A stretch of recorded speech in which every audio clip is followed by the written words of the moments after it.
Punjab assembly کے speaker Malik Ahmad Khan صاحب نے جو 26 اراکین کے خلاف انہوں نے ریفرنس دائر کر دیا، انہوں نے کہا جی کہ اب تو یہ آئیں گے ہی نہیں اسمبلی میں۔ دوسری جانب عمران خان نے کہا کہ اگر یہ پی ٹی آئی کے اراکین کو اسمبلی میں ان 26 لوگوں کو نہ آنے دیں تو آپ باہر بیٹھ کے اپنی اسمبلی لگا لیں، کسی کو بھی اسمبلی میں جانے کی ضرورت نہیں ہے۔ ناظرین، دوسری جانب جو اپوزیشن لیڈر ہیں ملک احمد خان بچر صاحب، ان سے ہماری بات ہوئی تو انہوں نے بھی ہمیں بتایا، انہوں نے کہا کہ ہم نے بالکل بھی ان سے نہیں ڈرنا، یہ ہمارا فنڈامنٹل رائٹ ہے۔ کل ایک ایم پی اے پاکستان تحریک انصاف کے ان کی تقریر جب میں نے سنی تو میں بھی حیران رہ گیا۔ انہوں نے کہا جی کہ آپ ہمیں جتنا مرضی ڈرا لیں، ہم آپ سے ڈرنے والے نہیں ہیں۔ مریم نواز کا نام لے کے اس نے کہا کہ آپ اس کو خوش کرنا چاہ رہے ہیں لیکن اس طرح سے ہم آپ کے پریشر میں نہیں آنے والے۔ تو ناظرین،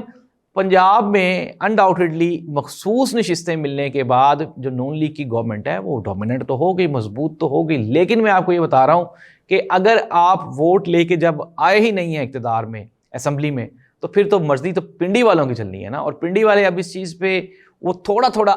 قائل ہونا شروع ہو گئے ہیں کہ یار یہ جو پی ایم ایل این کو اتنی زیادہ طاقت دی جا رہی ہے نا، یہ ملک اور قوم کے لیے نقصان دہ، اور سب سے بڑھ کے یہ کہ ایک ایسی سیاسی جماعت جس کو لے کر لوگوں کے، عوام کے دلوں میں کافی غم و غصہ پایا جاتا ہے کرپشن کو لے کے، اور اگر ہم